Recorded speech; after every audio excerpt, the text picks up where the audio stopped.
Hello दोस्तों, मेरा नाम है अतुल और आपके हमारे यूट्यूब चैनल पर बहुत बहुत स्वागत है। तो दोस्तों, आज हम लोग ईवीएस पेडागोजी के सेक्शन के बारे में बात करेंगे और अभी तक के जो सीटेट में बार बार जो प्रश्न रिपीट हो रहे हैं उसको आज हमने लिया है।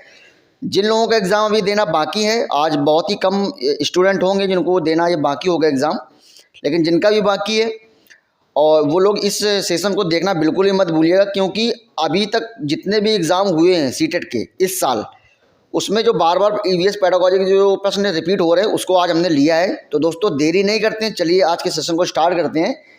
लेकिन उसके पहले अगर आप लोग इस चैनल पे पहली बार आए हुए हैं तो चैनल को सब्सक्राइब जरूर कर लीजिएगा, शेयर भी कर दीजिएगा अपने दोस्तों के साथ में और लाइक भी कर दीजिएगा। चलिए दोस्तों, स्टार्ट करते हैं। तो दोस्तों, प्रश्न नंबर अगर हम पहले की बात करें तो प्रश्न नंबर पहला हमारा क्या कहता है कि सुषमा चाहती है कि उसके छात्रों को पेड़ों के संरक्षण के लिए संवेदनशील बनाया जाए। निम्नलिखित में से कौन सी ऐसा करने की सबसे उपयुक्त रणनीति होगी। तो उपयुक्त रणनीति की अगर बात करें दोस्तों, क्या वो कक्षा में बहस आयोजित करना ये हो जाएगा, क्या समूह चर्चा हो जाएगा, या पोस्टर बनाना हो जाएगा, या तो फिर बच्चे को एक पौधे को अपनाने और पोषित करने में मदद करना ये हो जाएगा। तो दोस्तों, मैं आपको अगर बात करूँ तो इसमें सबसे जो हमारा पॉजिटिव क्वेश्चन लग रहा है वो विकल्प नंबर चौथा है।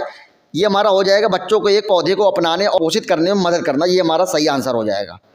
चलिए दोस्तों, अगले प्रश्न की अगर हम बात करें तो किसी राष्ट्रीय पाठ चर्चा फ्रेमवर्क यानी कि एनसीएफ ने प्राथमिक स्तर पर एक एकीकृत पाठ चर्चा के रूप में पढ़ाए जाने के लिए पर्यावरण अध्ययन की सिफारिश की है, कौन सी एनसीएफ में की हुई है। तो दोस्तों, मैं आपको बता दूं कि वो उन्होंने बात की है एनसीएफ 2005 की। ठीक है दोस्तों, तो ये हमारा हो जाएगा।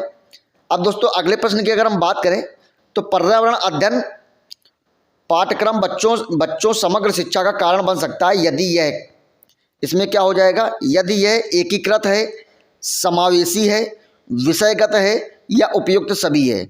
तो दोस्तों, मैं आपको बता दूं कि इसमें एकीकृत भी हो जाएगा, समावेशी भी हो जाएगा और विषयगत भी हो जाएगा। तो इसमें उपयुक्त जो सभी है ये हमारा एकदम सही विकल्प हो जाएगा। तो इसमें विकल्प नंबर चौथा जो है एकदम सही हो जाएगा दोस्तों। अब दोस्तों, अगले प्रश्न की अगर हम बात करें, अगर बात करें तो पर्यावरण अध्ययन के संदर्भ में बोझ के बिना सीखना, बोझ के बिना यानी भोज नहीं, यहाँ पे बोझ होगा, बोझ के बिना सीखना क्या बताता है। अब आपको पता है कि एनसीएफ 2005 हमारा क्या कहता है, शिक्षा बिना बोझ के, ये कहता है।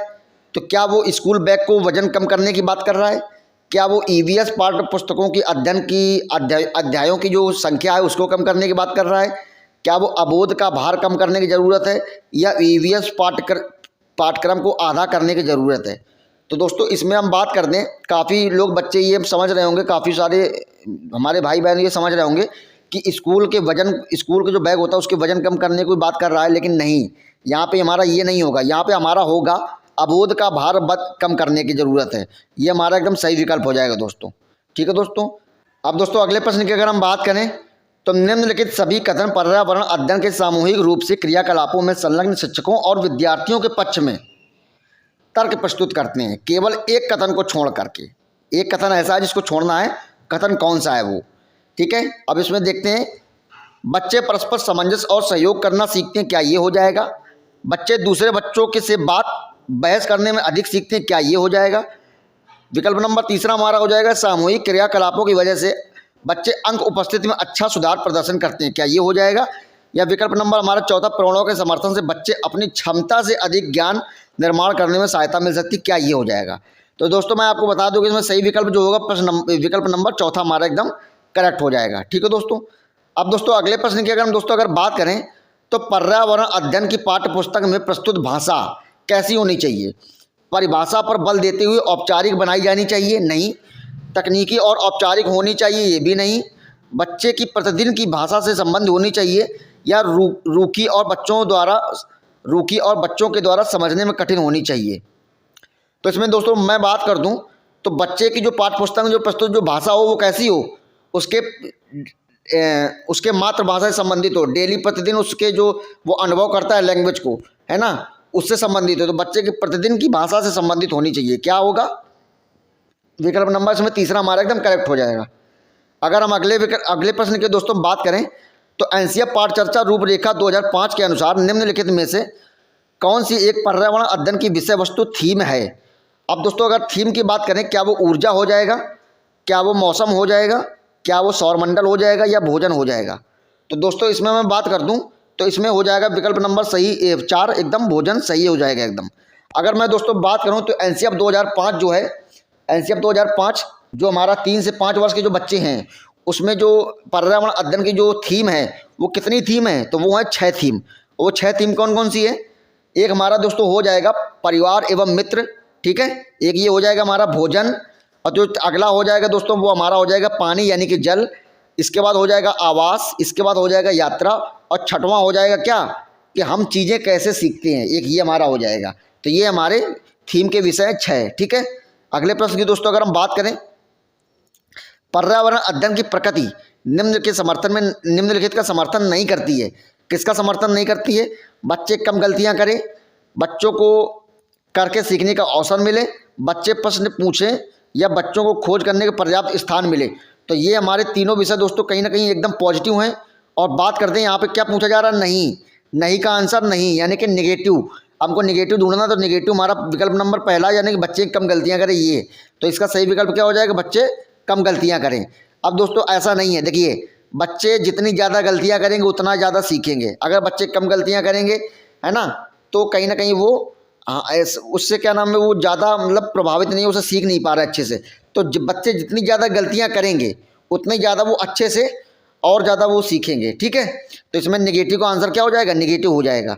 अब दोस्तों अगले प्रश्न की अगर हम बात करें तो एक नवयुक्त पर्यावरण अध्ययन के शिक्षक के रूप में पढ़ाने के पहले आपकी सबसे पहली प्राथमिकता क्या होगी।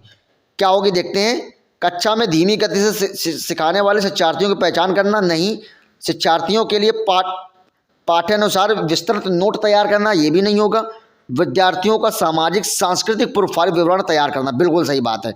तो इसमें विकल्प नंबर हमारा तीसरा जो है कि और क्या नाम है कि विकल्प नंबर तीसरा हमारा क्या कह रहा है कि अगर आप पहली बार प्राइमरी पर्यावरण अध्ययन का शिक्षक है, अगर पहली बार पढ़ाने जा रहे हैं तो आपकी सबसे पहली प्राथमिकता क्या होगी, तो शिक्षार्थियों का सामाजिक सांस्कृतिक प्रोफाइल जो है कि कौन सा बच्चा किस समाज से आता है ना, कैसे कैसे संस्कृति है, वो हमको उसको प्रोफाइल का जो विवरण है उसको तैयार करना चाहिए। तो विकल्प नंबर इसमें तीसरा जो हमारा एकदम करेक्ट हो जाएगा।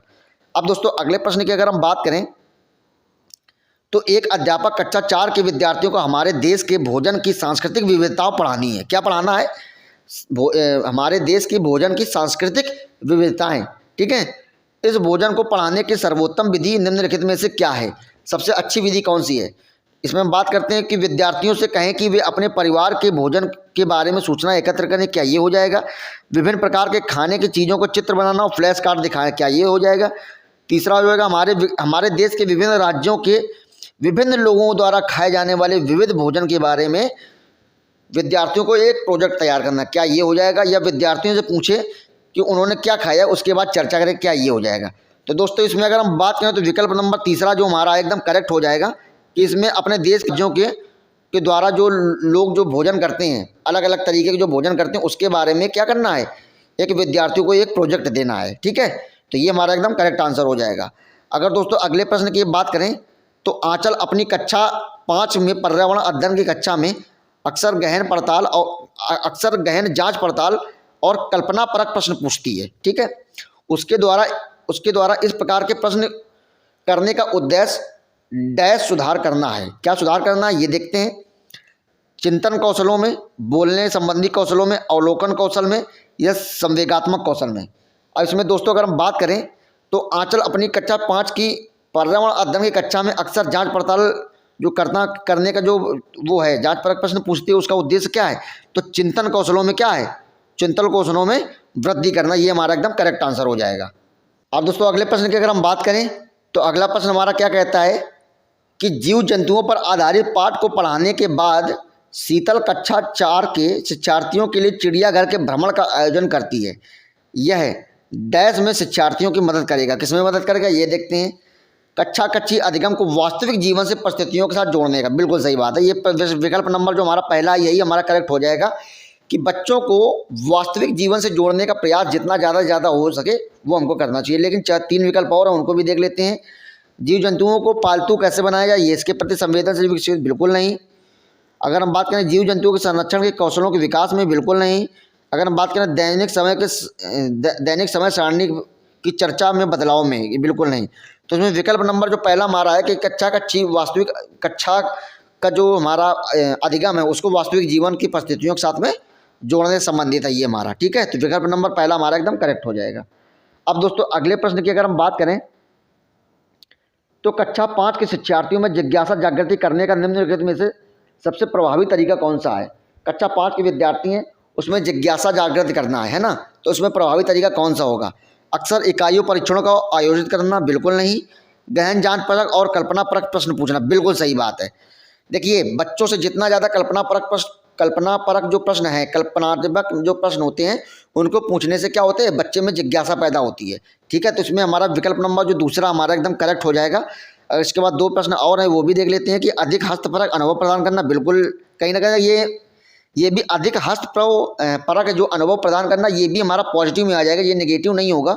लेकिन इससे ज़्यादा हमारा सटीक आंसर ये हमारा लग रहा है, इससे ज़्यादा सही आंसर हमारा ये लग रहा है कि गहन जांच परक और कल्पनाशील प्रश्न पूछना ये हमारा है। तो हमारा कहीं ना कहीं ये एकदम सही हो जाएगा हमारा, ठीक है।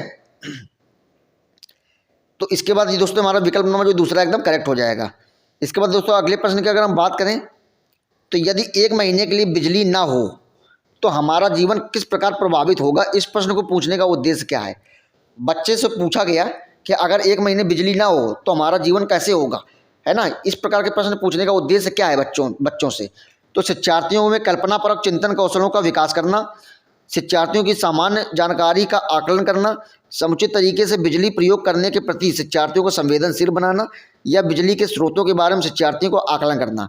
तो दोस्तों इसमें मैं बता दूं कि जो एकदम सटीक आंसर इसका हो रहा है कि इसका जो इस टाइप के जो प्रश्न होते हैं, अगर जैसे बच्चों से हमने पूछ दिया कि अगर 1 महीने बिजली ना हो बच्चों तो बताओ कि क्या क्या हो सकता है, तो बच्चे क्या होगा उसके बारे में सोचेंगे, चिंतन करेंगे। तो कहीं ना कहीं हमारा कल्पना करेंगे, चिंतन करेंगे। तो कहीं ना कहीं दोस्तों ये हमारा कि शिक्षार्थियों में कल्पना की वृद्धि हो रही है और चिंतन कौशलों को जो हो रहा है वो वृद्धि हो रही है, यानी कि उनका विकास हो रहा है, ठीक है। अब इसके बाद अगले प्रश्न की दोस्तों अगर हम बात करें तो शालिनी ने कक्षा 4 के विद्यार्थियों को विज्ञान केंद्र दिखाने के शैक्षिक भ्रमण की योजना बनाई, ठीक है। नीचे दिया गया कौन सा सामान्य निर्देश इस भ्रमण के लिए अप्रासंगिक है। अब दोस्तों मैं बता दूं अप्रासंगिक जो होता है वो हमारा नेगेटिव कहीं ना कहीं है, ठीक है। यहाँ नेगेटिव के बारे में बात कर रहा है, कौन सा विकल्प इसमें नेगेटिव है। देखते हैं इसमें कि प्रदर्शन के समय अपनी शंकाओं के विषय में प्रश्न पूछना, अपना दिन भर का पूरा बस्ता लेकर आना, बिना मुझे सूचित किए कहीं ना जाना, और अपने साथ पेन और नोटपैड ले जाना। तो दोस्तों इसमें अगर बात करूं तो इसमें नेगेटिव पूछा गया है, तो नेगेटिव इसमें क्या होगा कि अपना दिन भर का पूरा बस्ता ले जाना, तो कहीं ना कहीं ये हमारा एकदम नेगेटिव हो, तो विकल्प नंबर दूसरा हमारा एकदम करेक्ट हो जाएगा। अब दोस्तों अगले प्रश्न की अगर हम बात करें, अब दोस्तों इतने ही प्रश्न थे, प्रश्न हमारे समाप्त हो चुके हैं। तो ये कुछ इंपॉर्टेंट दोस्तों प्रश्न थे जो कि हमारे लिए बेहद इंपॉर्टेंट थे। आप लोग इसी तरीके से प्रैक्टिस करते रहिए दोस्तों, क्योंकि ये जो प्रश्न हैं वो अभी तक जो इस साल जो बार बार जो रिपीटेड प्रश्न है EVS पेडागोजी सेक्शन का, उनको मैंने इसको लिया है। तो ये आपके लिए वेरी मोस्ट इंपॉर्टेंट है। इनसे आप जब एग्ज़ाम देने जाएंगे तो 2 से 4 प्रश्न, 5 प्रश्न, 6 प्रश्न भी इससे आराम से फंस सकते हैं। तो दोस्तों उम्मीद करता हूँ कि आपको ये पूरा का पूरे प्रश्न अच्छे तरीके से समझ में आ गए होंगे। तो दोस्तों आज के लिए इतना ही, और मिलते हैं कल की अगली वीडियो में। तब तक के लिए नमस्कार, जय हिंद, वंदे मातरम।